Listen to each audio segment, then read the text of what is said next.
کوشش کروں گا مختصراً آج اس حوالے سے جتنا میں کوشش کر سکتا ہوں وہ کروں.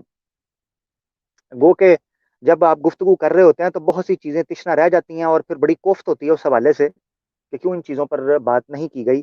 اور پھر ماشاءاللہ ہمارے سننے والے بھی سوالات بھی اس حوالے سے کرتے ہی نہیں ہیں, تو ہمیں پھر بڑی الجھن ہوتی ہے اس حوالے سے کہ سوالات بھی نہیں آتے اور ہم بھی بات کو اگر مختصر کر کے کسی بات کو چھوڑ دیں تو اس میں بڑی پھر الجھن رہ جاتی ہے. تو ایک مثال اس کی یہ ہے کہ فلسفیوں کے ہاں انسان کی جتنی صلاحیتیں ہیں وہ ارتقائی مانی جاتی تھیں اور اکتسابی مانی جاتی تھیں.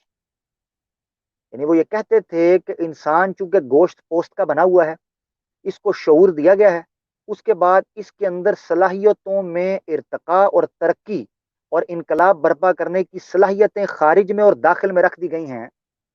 اب یہ جتنا چاہے جتنا گڑ ڈالے گا اتنا میٹھا کر لے گا. اس لیے وہ نبوت جیسے تصور سے آ رہی تھی. یعنی وہ اس حقیقت سے آری تھے کہ آیا کوئی انسان خارج کے اسباب سے بالاتر ہو کر خالصتاً داخلی شہادتوں کے اوپر اتنے قطعی علم کی بنیاد رکھے کہ اس پر ایمان اور کفر کی بنیاد ہو جائے. بڑے غور سے سنیے گا اس بات کو. فلسفیوں کے ہاں سراسر جتنی صفات تھیں وہ ساری کی ساری خارج اور داخل میں موجود چھپا ہوا وہ خزانہ اور خارج میں موجود اسباب اور عوامل تھے جن دونوں کے کمبینیشن سے, جن دونوں کے امتزاج سے, جن دونوں کے مل جانے سے ایک شخصیت ابھرتی تھی. اس کو وہ کہتے تھے, آپ نے سنا ہوگا کہ بٹ گاڈ گفٹڈ ٹیلنٹ ہے, گاڈ گفٹڈ. وہ کہتے تھے یہ اللہ کی دین ہے. مگر ظاہری بات ہے اس کے پیچھے انسان کی محنت ہوتی تھی. تو اس بنیاد کے اوپر یہ لوگ جو ہیں وہ نبوت کے کانسیپٹ سے آری ہو گئے. انہوں نے کہا کہ یہ کسی بھی مثلا کوئی چیز جو چیز عام انسان نہیں کر پاتا, وہ کہتے تھے کہ یہ چونکہ کرنے کی صلاحیت یا کرنے کی اس نے کوشش نہیں کی ہے اس لیے یہ کر نہیں سکتا. تو ان کے ہاں تصور اور تھا, یہ فلسفیوں کا تھا. اس پر ابن حزم نے رد کیا ہے, اور ابن حزم نے رد کیا ہے عقل میں تنوع, یعنی انسانی عقل اور انسانی شعور کے اندر جو تنوع ڈائیورسٹی پائی جاتی ہے. یعنی ایک انسان پوری کوشش کے بعد بھی ڈاکٹر نہیں بن پاتا, اور ایک انسان پوری محنت کے بعد بھی انجینئر نہیں بن پاتا, اور ایک انسان پوری کوشش کے بعد بھی سرجن نہیں بن پاتا. تو سوچنے کی بات یہ تھی کہ کیا وجہ ہے کہ جب خارج میں تمام وہ اسباب اور tools and instruments and circumstances موجود ہیں مگر انسان ڈاکٹر نہیں بن پایا. اس کی وجہ کیا ہے؟ اس کی وجہ یہ ہے کہ اس کے اندر میں جو صلاحیتیں ہیں, جو اس میں ودیت کی گئی ہیں, وہ اس کو مجبور کرتی ہیں کہ وہ اپنے پیشن کو فالو کرے. اسی لیے آپ نے محسوس کیا ہوگا کہ بعض اوقات جب انسان اپنے پیشن میں اور اپنے پروفیشن میں فرق دیکھتا ہے تو اس میں ایک اضطراب اور خلفشار ہوتا ہے, اضطراب ہوتا ہے, بے چینی ہوتی ہے, ڈپریشن ہوتا ہے. اس کی وجہ یہ ہے کہ وہ چاہتا کچھ ہے اور ہوتا کچھ ہے. یہی وجہ ہے کہ ابن حزم نے الملل والنحل کے اندر جو نبوت کا انکار کرتے ہیں اس بنیاد کے اوپر کہ انسان کے اندر وہ قوہ اور انرجیز پوٹینشل موجود ہے کہ اگر وہ اس کو سکریچ کرے اور اس پر محنت کرے, اس کو گروم کرے تو وہ نبی سے بھی اوپر جا سکتا ہے. تو وہ اس بنیاد کے اوپر سوال کرتے ہیں کہ دنیا میں جو لوگ جتنے فنون اور علوم آپ کے پاس موجود ہیں, تمام خارجی اسباب اور عوامل کی موجودگی کے اندر انسان ان کا معراج اور کمال حاصل نہیں کر سکتا. یعنی معاشرے جو ہیں وہ ڈویژن کے اوپر چلتے ہیں, ڈائیورسٹی کے اوپر چلتے ہیں. تو ابن حزم نے بڑا زبردست رد کیا ہے تو ان قوا کے اوپر. بہرحال اگر کسی نے کلاسیکی فلسفی میں انبیاء کا رد کرنے والوں کو پڑھنا ہے تو وہ ابن حزم کی کتاب الملل والنحل پڑھ سکتے ہیں. اردو میں بتا دیتا ہوں, جو اردو کے شوقین ہیں, اردو دان طبقہ جو ہے, کہ قوموں کا عروج و زوال پی ڈی ایف گوگل کے اوپر لکھیں گے, پی ڈی ایف میں نکل آئے گی, آپ اس کو پڑھ سکتے ہیں. اس میں انبیاء کے منکرین کے اوپر جو سفسطائیوں کے فلاسفہ کے اعتراضات ہیں وہ بھی آ جائیں. ابن تیمیہ کی کتاب کا ترجمہ مجھے مل نہیں سکا, وہ عربی میں نے پڑھی ہے, اس پر میں چند چیزیں آگے جا کے بیان کروں گا. اس کے علاوہ جو کتاب میں نے بیان کی امام غزالی کی احیاء علوم الدین, اس کے اندر آپ کو مل جائے گی, اردو کے اندر وہ کتاب چھپی ہوئی ہے. دوسرے جو لوگ تھے جنہوں نے انکار کیا, ان کے انکار کی وجہ مادہ نہیں تھا. وہ لوگ تھے جنہوں نے نبوت کا انکار کیا, وہ تھے برہمنز, یعنی ہندو مت. آسان لفظوں کے اندر ہندو مت میں جس کو ویدانت کہا جاتا ہے، یا ویدانتی، جو ویدوں کے اوپر ہیں، 4 ویدوں کے اوپر بنیادی طور پر کھڑا ہے، رگ وید، یجروید، اتھروا وید اور سام وید، یہ 4 بڑی ویدیں ہیں۔ اور اس کے بعد آ جاتی ہیں ان کی کمنٹریز اور تشریحیں، جن کو اپنشد کہا جاتے ہیں، چندوگیا اپنشد اور دوسری تیسری اپنشد آ جاتی ہیں۔ اس کے بعد پراناز آ جاتے ہیں، یا دوسرے شاستر جن کو سمرتی کہا جاتا ہے، منوسمرتی ہے یا دیگر سمرتی ہیں اس حوالے سے، اور پھر پراناز آ جاتے ہیں، بھوشیہ پرانا ہے، کل کی پرانا، یہ دیگر پراناز آ جاتے ہیں۔ اس کے بعد جا کر آتی ہے بھگوت گیتا ہے، جو مہا بھارت کا چیپٹر ہے، مگر یہ ہندوازم کی کتب۔ اب ان کی جملہ جتنی کتب ہیں، ان کتب کے اندر بظاہر یہ معلوم ہوتا ہے کہ یہ انبیاء کے منکر ہیں، مگر ان کے ہاں 2 قسم کے ایسے کانسیپٹ پائے جاتے ہیں جو بظاہر انسان تھے، یعنی دیکھنے میں انسان تھے، مگر تعلق ان کا غیر معمولی اور غیر انسانی تھا۔ ان میں سے ایک کا نام یہ رکھتے ہیں اوتار، جن کو اوتارز آپ کہتے ہیں، جن کو آپ کہتے ہیں انکارنیشن، تناسخ کا عقیدہ، یا حلول کا عقیدہ۔ تو آپ اس کو انکارنیشن کا عقیدہ سمجھتے ہیں کہ اوتار کا عقیدہ سمجھتے ہیں کہ اللہ کی ذات جو ہے، یا ان کے نزدیک جو بھگوان کی یا برہما کی یا وشنو کی جو ذات ہے، وہ انسانی شکل، یا بلکہ بعض اوقات ان کی کتب کے مطابق تو حیوانی شکل، اور بلکہ اس سے بھی نیچے جا کر جماداتی، نباتاتی اور حشراتی شکل اختیار کر کے وہ انسانوں کے اندر آتے ہیں، اور کچھ نہ کچھ ان کے کوئی مصلحت ہوتی ہے، ان کو یہ کہتے ہیں اوتارز ہوتے ہیں۔ اور دوسری قسم پائی جاتی ہے جس کو وہ کہتے ہیں رشی۔ رشی کہتے ہیں ایسے شخص کو جو چلا ریاضتیں، مشقتیں، کشٹ کر کے جو دنیا سے نکل جاتا ہے، دنیا یعنی جس کو کہتے ہیں قطع تلقی، اس کو کہتے ہیں تیاگ، اتی تیاگ، جس کو برہمچاریہ بھی کہتے ہیں۔ تو ان کے ہاں 4 بس بیسیکلی فیملیز مانے جاتے ہیں۔ کبھی ہندوازم کے اوپر بات کریں گے تو ہم بتائیں گے ان کی 4 کیٹیگریز، مگر ابھی بتانے کا مقصد یہ ہے کہ وہ جو رشی ہوتا ہے، وہ تیاگ دیتا ہے اپنے آپ کو، دوسری طرف نکل جاتا ہے، پھر وہ گیان حاصل کرتا ہے، برہما کی طرف سے گیان حاصل کرتا ہے، اور وہ گیان حاصل کر کے پلٹتا ہے دنیا کی طرف، اور پھر وہ لوگوں کی اصلاح کے لیے نکلتا ہے، اس کو یہ کہتے ہیں رشی۔ اسی طریقے سے آپ کو یاد ہوگا کہ جو لوگ ہندو مت میں نبی پاک صلی اللہ علیہ وسلم کی پیشین گوئیوں، پریڈکشنز کے والے سے جانتے ہیں، وہ جانتے ہیں کہ ان کے ہاں ایک عقیدہ مانا جاتا ہے جس کو وہ انتم رشی کہتے ہیں۔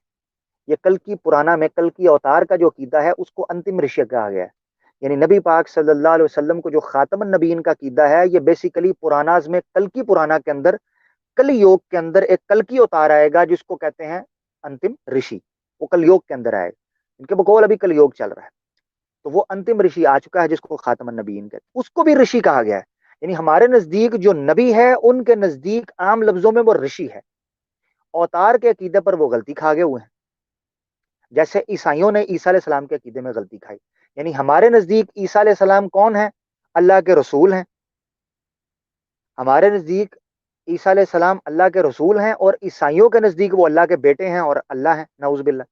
اسی طریقے سے ہندوؤں کے نزدیک جو اوتار ہیں، جو بھگوان کا روپ ہیں، اس کی پرتیما ہے، وہ ہمارے نزدیک کون ہیں؟ اللہ کے رسول ہو سکتے ہیں، پاسبل ہے۔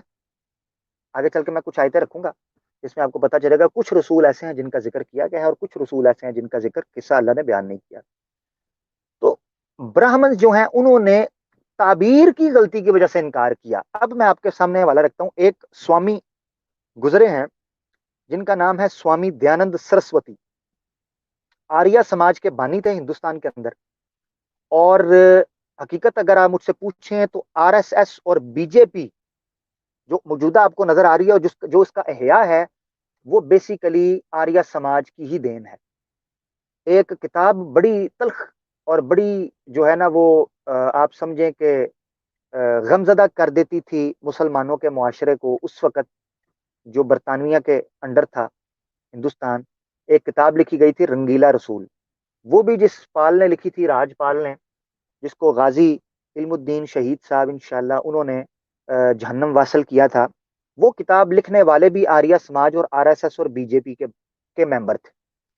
تو سوامی دیانند سرسوتی صاحب جو ہیں، انہوں نے کتاب لکھی ہے ستیارتھ پرکاش۔ تو ستیارتھ پرکاش کتاب جو ہے، اس کا جو بھومکا ہے، بھومکا، اس میں انہوں نے اوتار اور رشی جو ہیں ان کے حوالے سے تفصیلی گفتگو کی ہے۔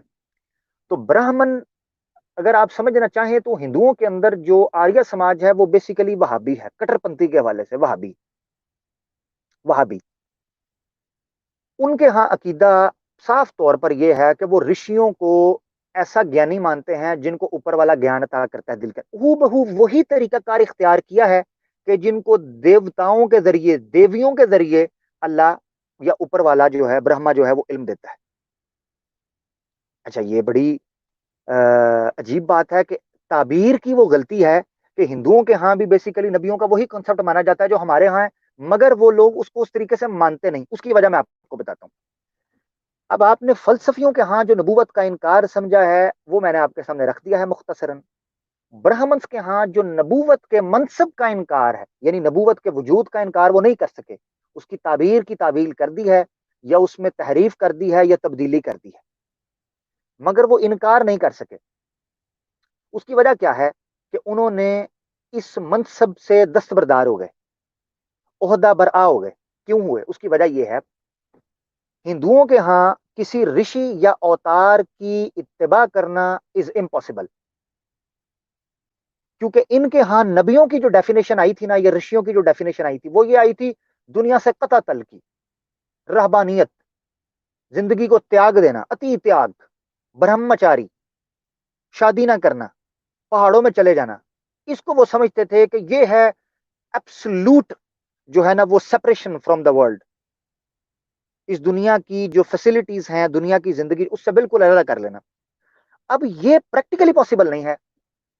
عیسائیوں میں بھی جو شریعت سے بھاگنا انہوں نے شروع کیا ہے، یا یعنی نبیوں کی اتباع سے بھاگنا شروع کیا ہے، وہ سینٹ پال کے بعد اس نے شریعت کو لعنت قرار دیا بک آف ایکٹس کے اندر، نیو ٹیسٹیمنٹ میں۔ تو اس نے کہا کہ شریعت پر تو عمل ہو ہی نہیں سکتا، اسی لیے چھوڑو شادیاں، چھوڑو یہ چیزیں، زندگی کا علیحدہ کر لو۔ ادھر سے نن بن گئی، ادھر سے بندے اپنی زندگیاں جو ہے وہ کر دیتے۔ اچھا، تو بڑی ایک عجیب و غریب کشمکش بن گئی۔ آج بھی آپ نے صوفیوں کو دیکھا ہوگا، یہ میں آپ کو بڑی امپورٹنٹ بات بتانے لگا ہوں کہ نبوت کا انکار اور نبوت میں نبوت کی اہمیت اور ضرورت کی کے اندر جو شک اور شبے کا بیج ڈالا گیا ہے وہ بیسیکلی دو بنیاد کے اوپر ہے۔ خالصتاً جو مادہ پرست ہوں گے وہ نبوت کا انکار کر دیں گے، جیسے قدیم فلسفیوں نے کیا، اور دوسرے وہ لوگ انکار کریں گے جو خالصتاً نبوت کے منصب کو رہبانیت اور برہمچاری اور دنیا سے قطع تعلقی اور معاشروں سے ٹوٹ کر علیحدہ ہونے کو سمجھتے ہیں۔ وہ کہاں سے نکلا؟ رہبانیت سے۔ ہندوازم میں بھی برہمچاری اور اتی تیاگ کا جو کنسپٹ ہے وہ انہی رشیوں اور اوتاروں کے لیے تھا، جنگلوں میں چلے جانا، جانوروں کے ساتھ رہنا۔ اور اسی طریقے سے عیسائیوں میں جب رہبانیت آئی ہے تو اللہ تعالیٰ کہتے ہیں ہم نے تو رہبانیت ان کو نہ دی تھی، ٹھیک ہے، انہوں نے خود اس کو بدعت کے طور پر ایجاد کر لیا مگر اس کو بھی پورا نہ کر سکے۔ تو عیسائیوں نے بھی شریعت سے ہاتھ صاف کر لیا، انہوں نے کہا شریعت کو نہیں ہم مان سکتے۔ تیسرے وہ لوگ نکلے جو اسلام میں تصوف کو لے کر آئے، انہوں نے نبوت کا انکار کیسے کیا میں آپ کو بتاتا ہوں۔ عام طور پر آپ نے ہمارے مسلمان معاشروں کے اندر یا پاکستانی معاشروں کے اندر جب آپ کسی انسان کو نبی پاک صلی اللہ علیہ وآلہ وسلم کی مثال دیں گے نا، آپ کہیں گے نبی پاک سمجھ، وہ یار وہ نبی تھے، ہم کیسے ان کو فالو کر سکتے ہیں، ہم کیسے کر سکتے ہیں جو وہ کر رہے تھے، وہ تو نبی تھے۔ یہ عام طور پر کہا جاتا ہے۔ کیوں کہا جاتا ہے؟ کیونکہ نبوت کے منصب پر بیٹھی ہوئی شخصیت کو قابل اتباع سمجھنا اس کے وہ خلاف ہیں۔ وہ کہتے ہیں ہو ہی نہیں سکتا کہ آپ نبی کے کام پر کام کر سکو، آپ نبی کے طریقے پر چل سکو، مگر وہ یہ بھول جاتے ہیں کہ قرآن میں لکھا ہوا ہے لقد کان لکم فی رسول اللہ اسوۃ حسنہ۔ تو یہ سمجھیں کہ نبوت کے انکار کی پہلی سیڑھی نبیوں کی اتباع نہ کر سکنے کے عذر کو پیش کرنا ہے، یعنی یہ کہنا کہ یار وہ تم نبی کی مثال دے رہے ہو، نبی تو اتنے اوپر، نبی اتنے اوپر، نبی کو کون پہنچ سکتا ہے۔ بات پہنچنے کی نہیں تھی، بات نبی کے مقابلے پر کھڑے ہونے کی نہیں تھی، بات یہ تھی کہ نبی کو قابل اتباع سمجھنا اور رسالت اور نبوت کو ضروری سمجھنا اس اعتبار سے کہ وہ معاشروں میں اصلاح اور تصفیہ اور تطہیر اور تزکیہ کا کام کرنے کے لیے آتے ہیں۔ تو یہ دو بڑے کانسیپٹ سے جو قدیم کلاسکی فلسفی اور کلاسک ریلیجس کانسیپٹ جو ہے اس کے اندر نبوتوں کا انکار کرتے رہے.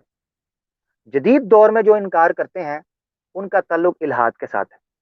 اس کو ہم کوشش کریں گے کہ اس تاریخی پس منظر کو بیان کرنے کے بعد جو میں مڈ میں انبیاء کا قرآنک کانسیپٹ ہے آنے کا، اس کو بیان کرنے کے بعد انشاءاللہ ہم آگے لے کر بالخصوص نبی پاک صلی اللہ علیہ وسلم کی ذات پر ملحدین. پچھلے کچھ ایپیسوڈز کے اندر ہم شادی کے حوالے سے بات کر چکے ہیں، مگر ہم یہ بیان کریں گے کہ نبی پاک صلی اللہ علیہ وسلم کی ذاتی، جسمانی اور نفسیاتی اور طبیعتی حیثیت کے اوپر جو وہ اعتراضات کھڑے کرتے ہیں. نعوذ باللہ وہ مجنون کہتے ہیں، یا نعوذ باللہ مسحور کہتے ہیں، یا نعوذ باللہ دنیا کا طالب کہتے ہیں. تو اس حوالے سے بھی ہم گفتگو کرنے کی کوشش کریں گے. اچھا، قرآن کی آیت جو میں نے آپ کے سامنے رکھی تھی یہ آغاز کرتی ہے اس بات سے کہ اللہ نے جب انسان کو اس دنیا میں چنا نا تو اس کو بے یار و مددگار نہیں چھوڑا. گو کہ اللہ کہتا ہے کہ انسان کے اندر ہم نے وَنَفْسٍ وَمَا سَوَّاهَا فَأَلْهَمَ فُجُورَهَا وَتَقْوَاهَا. اللہ کہتا ہے کہ ہم نے انسان کو سیدھا کر دیا، اس کے نفس کو، اس کے شعور کو، اس کے سسٹم کو. فَأَلْهَمَ فُجُورَهَا وَتَقْوَاهَا. اس کی اچھائیاں بھی اس میں ڈال دی، اس کی برائیاں بھی اس میں ڈال دی، یعنی اس کی سمجھ.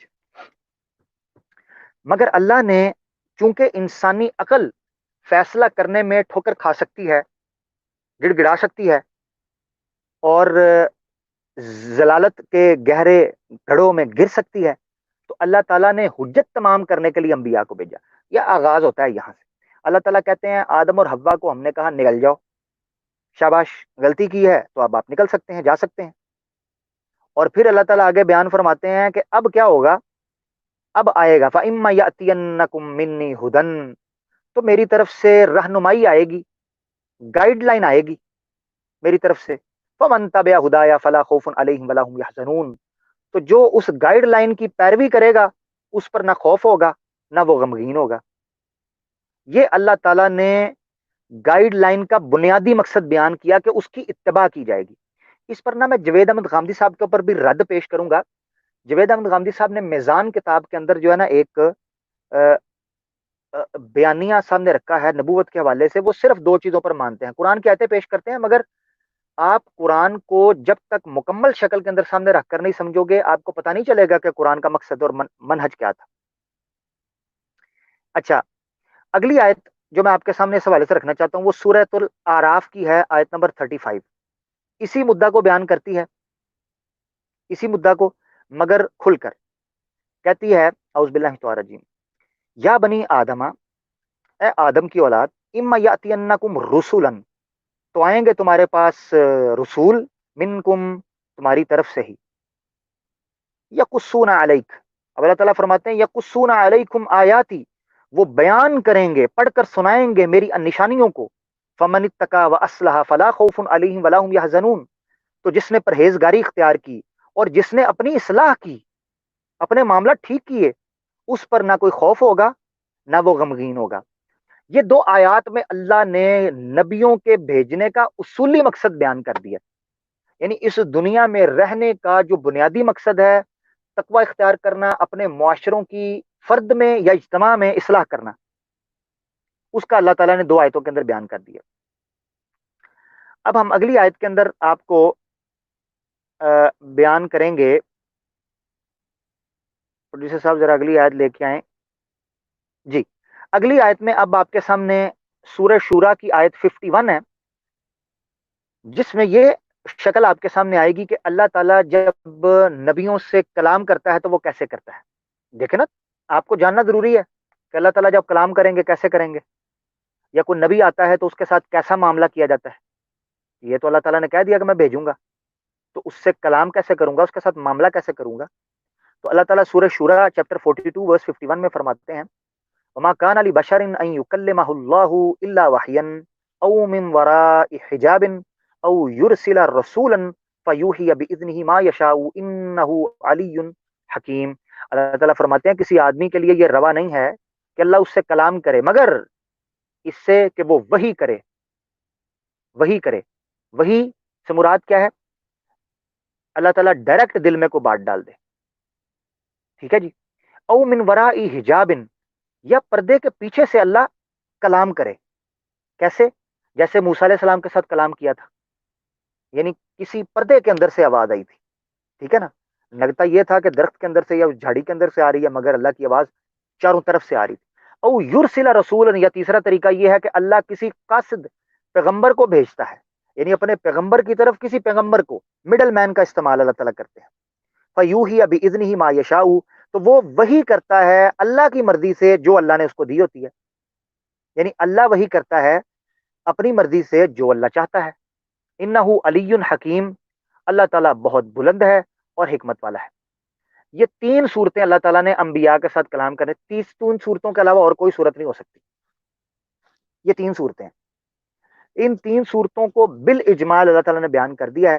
اور اللہ تعالیٰ نے آگے لکھا ہے نیچے، اگر آپ آیت 52 دیکھیں، وَكَذَلِكَ أَوْحَيْنَا إِلَيْكَ رُوحًا مِّنْ أَمْرِنَا، اللہ تعالیٰ فرماتا ہے اسی طریقے سے ہم نے وحی کی تھی. ہمارا معاملہ کیا معاملہ؟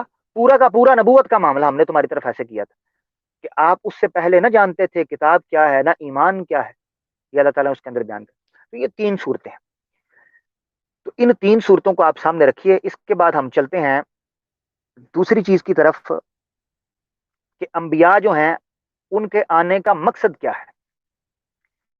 تین بڑے مقصد میں آج آپ کے سامنے رکھوں گا انبیاء کے آنے کے، اور اس کے بعد میں ایک ان کی عقلی توجیہ بھی بیان کرنے کی کوشش کروں گا کہ انبیاء کے آنے کی عقلی، ریشنل اور لاجیکل ریزن کیا ہے کہ ایسے پیغمبر کو یا ایسے شخص کو دنیا کے اندر مبعوث کیا جائے جو معاشروں میں آ کر کیا کرے، اس کا کام کیا ہے. پہلے ہم قرآن کی آیتوں کو لے لیتے ہیں. بسم اللہ.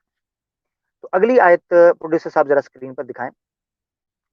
دیکھیں جی، پہلا اللہ تعالیٰ کے بھیجنے کا مقصد جو ہوتا ہے وہ ہوتا ہے انسانیت پر حجت تمام کرنا.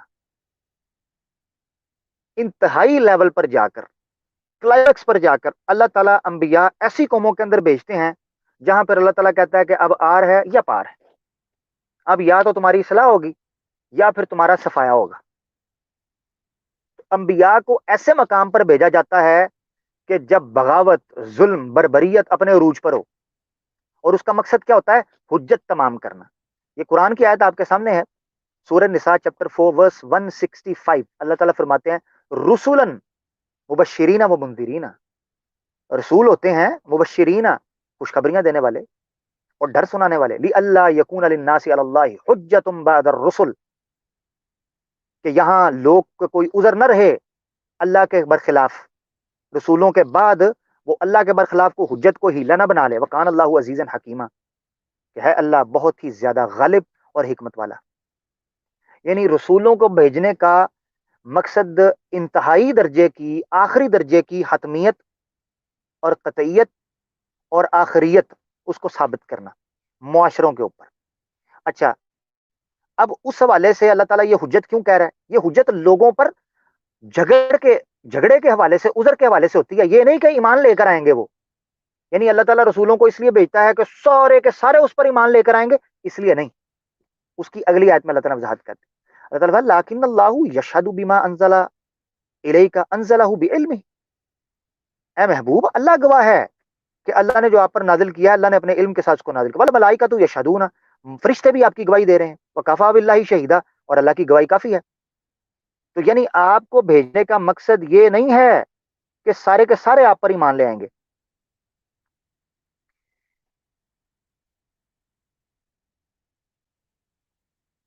اچھا ٹھہریں ذرا، میں ایک میسج کر لوں. مینوں جڑا نا تسی ہن چھیڑ دیتا ہے.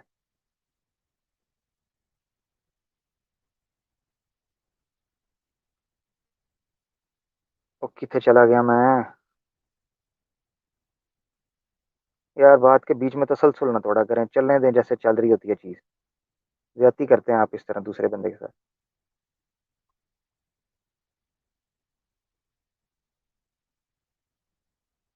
اور نیچے پبلک بیٹھی سن رہی ہے.